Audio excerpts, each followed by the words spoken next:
হৃদমায়ের প্রেমগাথা লেখিকা রিক্তা ইসলাম মায়া পর্ব 22। শ্রেয়ার কথা মায়ের কাছে যুক্তিযুক্ত মনে হলো। মানুষ বলে না, বিপদে পড়লে বাঘ মহিষ এক ঘাটে পানি খায়। মায়ের দশাও তেমন হলো। অসহায় মায়ের স্বামীর খোঁজে খোঁজে দিশেহারা হয়ে আসিফকে উত্তম মনে করে সাহায্যের জন্য, কিন্তু হৃদের ভয়ে আমতা আমতা করে বলল, আসিফ ভাইকে বললে যদি রিক্সে পড়ে যায়। হৃদ খান লোকটি এমনিতেই আমাকে অপছন্দ করে, তারপর আবার ওনাকে আমাদের আমাদের নতুন আত্মীয় হয়। যদি কোনোভাবে আমার বিয়ের খবরটা আপুর কানে ফাঁস করে দেয়, তাহলে বিপদে পড়ে যাব। শ্রেয়া অসম্মতি জানিয়ে বলে, আরে বিষয়টা উল্টোভাবে দেখ, তুই এমনিতেই রিস্কে আছিস। চাইলেও তোকে এই বিষয়ে সাহায্য করতে পারবে এমন কেউ নেই। তাছাড়া আমি হৃদ ভাইকে চিনি। উনি রাগী গম্ভীর মানুষ হতে পারে, কিন্তু কারো পার্সোনাল বিষয়ে ওনাকে আমি ইন্টারফিয়ার করতে দেখিনি আজ পর্যন্ত। হৃদ ভাই আমার রিলেটিভ হয়, সেই সুবাদে আমি ভালো করে চিনি ভাইকে। হৃদ ভাই তোর পার্সোনাল লাইফে ইন্টারফিয়ার করবে না দেখিস। তাছাড়া আমার শুধু ভাইয়ের কাছে হেল্প চাইবো, ব্যাস। তারপর যদি তুই রিস্ক মনে করিস, তাহলে আমরা সবাই মিলে হৃদ ভাইকে বুঝিয়ে বলবো তোর সমস্যার কথা। হৃদ খান অবশ্যই বুঝবে, তোর সাথে তোকে হেল্প করবে দেখিস। চল এবার। আসিফ ভাইকে সামনে দেখা যাচ্ছে, আগে দেখা করি তারপর সাহায্য চাইবো। চল চল। মায়া যান্ত্রিকভাবে মাথা দুলালো। শ্রেয়ার সঙ্গে নিয়ে রাস্তা মাথা পর্যন্ত যেতে যেতে বেশ কিছু দামড়া ছেলেপেলে মায়াকে ভাবি ভাবি বলে সালাম ঠুকলো। বিষণ্ণ মায়া কোনোরকম দুলিয়ে সালামের উত্তর করে পৌঁছালো আসিফ অব্দি।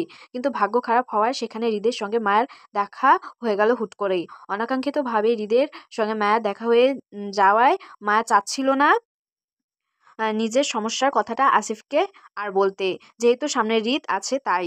মায়া চলে যেতে চেয়ে শ্রেয়াকে ইঙ্গিত করে খোঁচালো, কিন্তু শ্রেয়া মায়ের ইঙ্গিতটাকে ভুল বুঝলো, মনে করলো মায়া ওকে সবটা দ্রুত বলার জন্য তারা দিচ্ছে খুঁচিয়ে। তাই শ্রেয়া আসিফ সহ হৃদের কাছে ফরফর করে মায়ের নিখোঁজ স্বামীর খোঁজার জন্য সাহায্য চাইলো। রাস্তার পাশে ঘেঁষে ছোটখাটো একটা কফি শপ। হৃদ সেখানে কফি শপের ভিতরে না বসে বাইরে একটা টেবিলে বসলো। আসিফ তার পাশে থতমত মুখে দাঁড়িয়ে। একবার গুরুগম্ভীর হৃদের দিকে তাকালো, তো অন্যবার কাচুমাচু করে বসে থাকা মায়ের দিকে তাকাচ্ছে আড়ে আড়ে। আসলে পরিস্থিতির এমন ফ্যাসাদে পরে আসিফ সরাসরি কারো মুখের দিকে তাকাতে পারছে না। পাছে যদি হৃদ রেগে যায় বা মায়া আসিফের সরকারি তাকানোতে বিব্রত করে, সেজন্য আসিফ সরাসরি মায়ের দিকে তাকালো না। ছোট টেবিলে 4টা চেয়ারের মধ্যে হৃদের মুখোমুখি বসে মায়া, শ্রেয়া, নাদিয়া দুজনে হৃদের দুপাশে চেয়ারে দুটোতে বসা। মায়ার ভয় লজ্জায় জড়তায় চুপ থাকলেও শ্রেয়া নাদিয়া দুজনে মিলে অসংখ্যবার হৃদকে বলে ফেলেছে মায়ের নিখোঁজ স্বামীর খোঁজ সন্ধান দেওয়ার বিষয়টা। হৃদ ভিতরকার বিস্ফোরণ ভাব চেপে শ্রেয়ার মুখে সবগুলো শুনলো গম্ভীর মুখে। আসলে এই মুহূর্তে হৃদে কি রিয়াকশন দেওয়া উচিত সেটা তখনই বুঝলো না সে। হৃদের মতন একজন বিচক্ষণ মানুষ কেবল বেবকুব বনে বসে রইল। মূলত হৃদের কাল বিলম্ব ধারণাতে ছিল না তার খোঁজে তার বউ তারই কাছে সাহায্য চাইতে আসবে। এই গোটা বিষয়টা হৃদকে বেশ বড়সড় আকারে চমকিয়েছে। হৃদকে তীব্র সংকটে এক মুহূর্তের জন্য রিয়াকশন বিহীন কেমন বেবকুব বনে চুপ ছিল। আসলে অতিরিক্ত শখ হলে হৃদ তৎক্ষণাৎ মুখ খুলে কথা বলতে পারে না, কেমন চুপ করে যায়। যেমনটা হয়েছিল প্রথম যেদিন হৃদ আসিফের মুখে মায়ের পরিচয় জানতে পেয়েছিল। সেদিন সাথে শুনেছিল মায়ের অ্যাক্সিডেন্ট করে হৃদকে খুঁজতে গিয়ে মারা গিয়েছিল। তখন হৃদ এক মুহূর্তের জন্য ঠিক আজকের মতন করেই চুপ করে গিয়েছিল। মূলত হৃদের গলা চেপে গিয়েছিল অতিরিক্ত শক্টে। তবে সেদিন বইয়ের মৃত্যু সংবাদে হৃদের অতিরিক্ত টেনশনে হার্ট অ্যাটাক করলো। আজকে ব্যাপারটা হলো সম্পূর্ণ ভিন্ন। আজ আর টেনশন হচ্ছে না, বরং বইয়ের চোখে মুখে তাকে খুঁজে পাওয়ার জন্য যে ব্যাকুলতা ছটফট দেখছে, সেটা হৃদ পৈশাসিক শান্তি দিচ্ছে। হৃদ একটু সময় নিয়ে সুস্থিরে ফিরতে চাইলো, হলেও তাই। অনেকটা সময় নিয়ে হৃদ গম্ভীর মুখে বসে থেকে শুধু শ্রেয়ার কথা শুনলো, কিন্তু অনদৃষ্টি তীর শুরু থেকে তাক করা ছিল মায়ের ওপর। মূলত হৃদ মায়ের ভয়ার্ত কাচুমাচু মুখটার দিকে তাকিয়ে থেকে শুরু থেকে সবটা শুনলো শ্রেয়ার মুখে। পুরো বিষয়টা ক্লিয়ার হতে হৃদ কেমন গা ছাড়া হেলান দিয়ে বসলো চেয়ারে। বইয়ের টানে রাতে এসেছিল সে চট্টগ্রামে। সকালের দিকে ঘুমিয়েছিল বলে বইয়ের সাথে দেখা করতে পারেনি। এমন কাট দুপুর, মায়ের পরীক্ষা শেষ। তার ভাবনায় ছিল এখন মায়ের সাথে দেখা করার, কিন্তু তার আগে মায়া আগ বাড়িয়ে দেখা করতে আসা হৃদের সাথে তার নিখোঁজ স্বামীর সন্ধানে। গোটা বিষয়টা অনাকাঙ্ক্ষিত ছিল হৃদের জন্য। তাছাড়া তাদের দুজনে হুট করে বিয়েটা নিয়েও হৃদের মনে কিছু প্রশ্ন ছিল, কিন্তু হৃদ কখনো সরাসরি প্রশ্নগুলো মায়াকে করতে পারছিল না, কারণ হৃদের পরিচয়টা মায়ের কাছে ছিল না বলে। কিন্তু আজ মক্ষম সুযোগ বুঝে হৃদ মায়াকে মনে মনের জমানো প্রশ্নগুলো করতে চায়। জানতে চায় কেন সেদিন রাতে হৃদকে অসুস্থ অবস্থায় ফেলে সে পালিয়ে গেল, কেন সেদিন রাতের পর মায়া আর হৃদের খোঁজ করেনি, কেন হৃদের পরিচয়টা মায়া এখনও জানে না, না জেনেই বা কি মায়া অপরিচিত হৃদকে বিয়ে করে নিল সেটা। তাছাড়া সেদিন রাতে হৃদ অসুস্থ থাকলেও মায়া সুস্থ ছিল, তাহলে সেদিন রাতে মায়া সরাসরি হৃদকে দেখার পরেও এখন কেন চিনতে পারছে না তাকে? কেন? যদি সেদিন রাতে স্বামীকে ছেড়ে পালিয়ে যাওয়া ছিল, তাহলে এখন কেন হুলস্থুল পাকিয়ে এদিক সেদিক দৌড়াদৌড়ি করছে হৃদের তথ্যের জন্য? হৃদকে তো প্রথম দেখায় চিনে যাওয়ার কথা। যদিও হৃদের সেদিন রাতে হুঁশ ছিল, তারপরেও সে সেদিন রাতে মায়াকে যতটুকু দেখিয়েছিল, পরে তাদের দুজনের প্রথম দেখায় মায়াকে পুরোপুরি চিনতে না পারলেও সন্দেহ তালিকায় রেখেছিল মায়াকে, এই ভেবে যে এই মেয়েটাই হবে হয়তো সেদিন রাতে সেই মেয়েটি যার সাথে তার অনাকাঙ্ক্ষিত বিয়ে হয়েছিল। হৃদ সন্দেহবশে আজ এই পর্যন্ত আসলো, জানতে পারলো তার ধারণাই ঠিক ছিল। অথচ তার বউ সরাসরি তাকে দেখেও চিনতে পারছে না, এই বিষয়টি কেমন অদ্ভুত ঠেকলো হৃদের কাছে।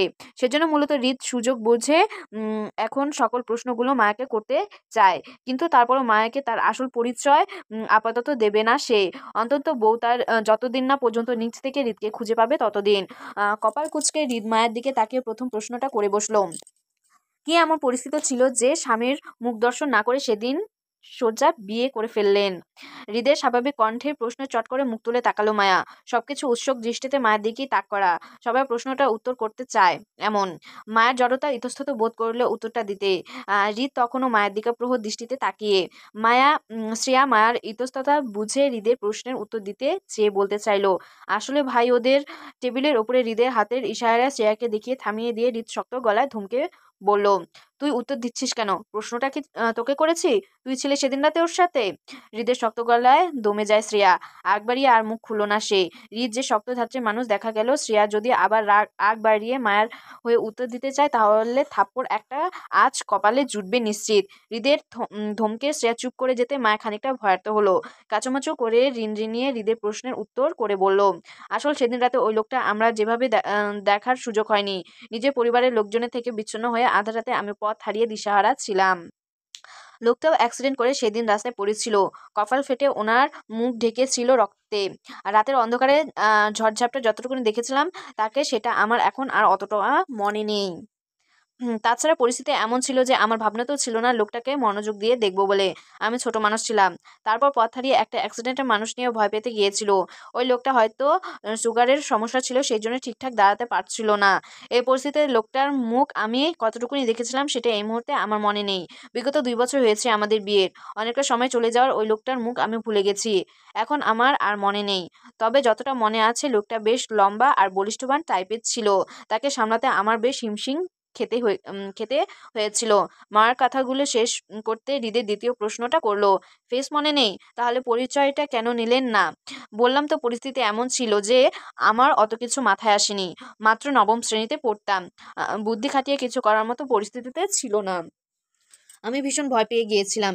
একটা অপরিচিত অসুস্থ মানুষকে কি আবার উম, আবার সেই অপরিচিত মানুষগুলো আমাদের সাহায্য করে প্রথমে আমাদের চরিত্রের দিকে আঙুল তুলে কেমন হুমকি ধামকি দিয়ে এক প্রকার ভয় দেখিয়ে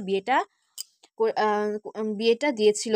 এতে আমি ভীষণ আতঙ্কিত হয়ে ভয় পেয়ে গিয়েছিলাম। তাছাড়া আমার সাথে লোকটার, মানে যার সাথে আমার বিয়ে হয়েছিল, তিনিও তেমন সেন্স ছিল না, মানে উনিও অর্ধ জ্ঞানহারা ছিল। সেই জন্য সবাই সহজে দোষারোপ করে দায় দিচ্ছিল। সেজন্য সবাই সহজে দোষারোপ করে দায় দিচ্ছিল। আমি তাদের বলার সুযোগ পাইনি সে অসুস্থ লোকটাকে আমি চিনি না পর্যন্ত।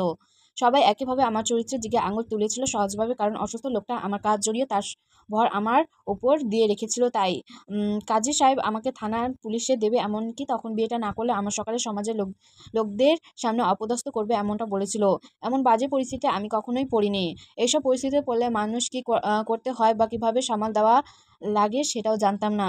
তবু মনে মনে দয়া করেছিলাম কেউ আমার হয়ে আসুক আর আমাকে এই খারাপ পরিস্থিতি থেকে বাঁচিয়ে নিয়ে যাক, নয়তো অসুস্থ লোকটা আমার হয়ে কিছু বলুক। কিন্তু সেদিনের মতো আমার কোনো দোয়াই কবুল হয়নি। তাই জানে ভয়ে শুধু চুপ থেকে গেলাম, আর সে যেটা বলেছিল সেটা করেছিলাম।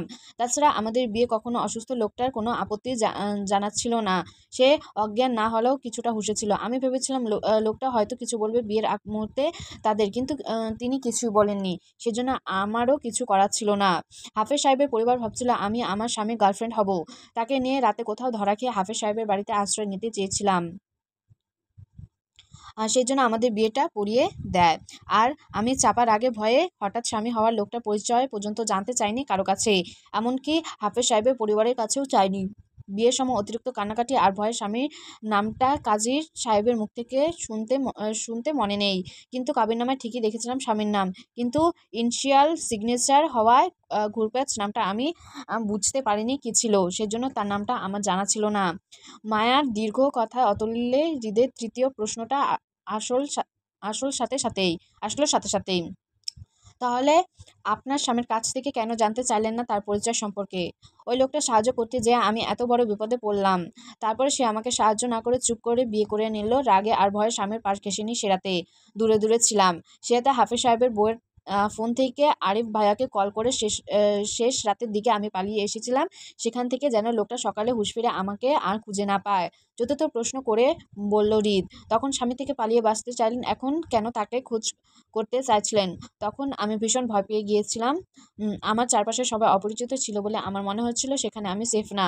নিজের জীবনের তাগিদেই পালিয়ে গিয়েছিলাম, কিন্তু ইদানিং মনে হচ্ছে লোকটাকে আমার খোঁজা দরকার। সেজন্য বেশ করে নরসিংদী গিয়ে হাফেজ সাহেবের বাড়ির লোকেশনে অনেক কষ্টে খুঁজে বের করি, কিন্তু এত কিছু পরে আমার আজ পর্যন্ত লোকটা সম্পর্কে তেমন তথ্য বের করতে পারলাম না, শুধু নাম আর নাম্বারটা ছাড়া। হাফেজ সাহেব কিছুতেই আমাকে ওই লোকটার নাম বলেনি। আমি অনেক অনুরোধ করেছিলাম ওনাকে, তারপরে তিনি বলেননি আমাকে, শুধু বলেছে কোনো এক প্রভাবশালী লোক নাকি আমার স্বামী। আমার মনে হচ্ছে ওই লোকটা কোনো গুন্ডা বা খারাপ টাইপের মানুষ হবেন, সেই জন্য হাফেজ সাহেব ওনার নামটা বলতে ভয় পাচ্ছেন। কিন্তু আমি হাফেজ সাহেবকে এটা বোঝাতে অক্ষম হলাম যে আসলে আমার স্বামী যদি খারাপও হয় তারপরে আমি তার সন্ধান চাই। চাই মানে চাই।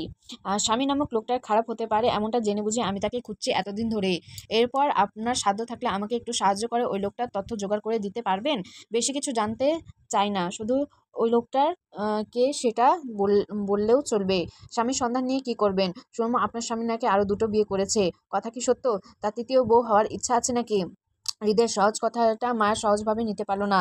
ঘুমোটে ভিতরকার কষ্টগুলো যেমন মায়ের গলা চেপে দিল। মায়ের ভীষণ কষ্টে কান্না পেল, কিন্তু হৃদের মনে কেঁদে নিজের দুর্বলতা প্রকাশ করতে চাইল না।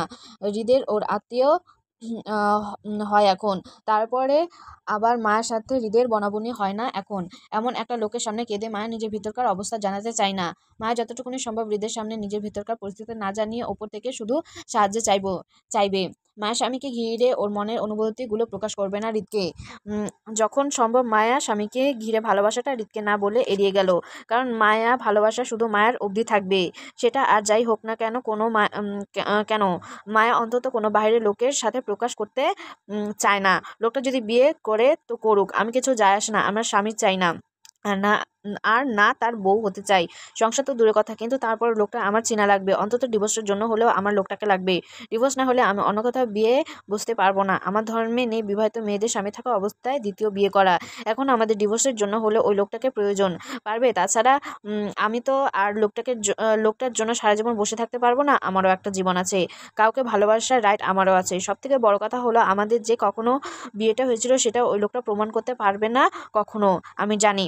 কারণ বিগত 3 মাস ধরে লোকটাকে খুঁজে খুঁজে তারও তথ্য বের করতে আমি হিমশিম খাচ্ছি, সেখানে ওনার আমাকে খোঁজা আরও মুশকিল হয়ে যাবে।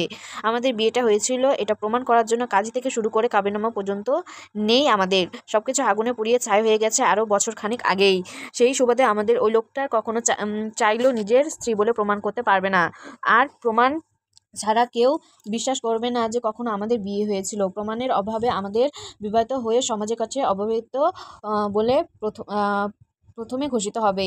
সমাজ হোক বা আইন বিয়ে হয়েছিল এটা শক্তপোক্ত প্রমাণ না থাকলে এমনি বিয়েটা বাতিল বলে ঘোষণা হবে। সেক্ষেত্রে বলা যায় না আমি কোনো ঝামেলা ছাড়া ওই সম্পর্ক থেকে সহজে বের হতে পারবো, বিয়েটাও অস্বীকার করতে পারবো। কিন্তু সবকিছু শেষে করার আগে আমি অন্তত একবার ওই লোকটার খোঁজ পেতে চাই। আর অগোচরে তার সামনে যাব না, কিন্তু জানতে চাই না সে কে। তারপরে না হয় আরিফ ভাইয়াকে বলে কিছুটা মিটমাট করে নেব। আমাদের ডিভোর্সের বিষয়টা আরিফ ভাইই দেখবে। কিন্তু মায়ার দীর্ঘ কথা শেষ হবার আগেই গম্ভীর গলায় আওয়াজ তুলল হৃদ। চাপার আগে দাঁত পিষে বলল, আউট। তো বন্ধুরা, আজকের পর্বটা এই পর্যন্ত। যদি ভালো লাগে তাহলে একটা লাইক করো, আর পরবর্তী পর্ব পাওয়ার জন্য সাবস্ক্রাইব করো। সবাই ভালো থাকবে, সুস্থ থাকবে। আজ এই পর্যন্ত।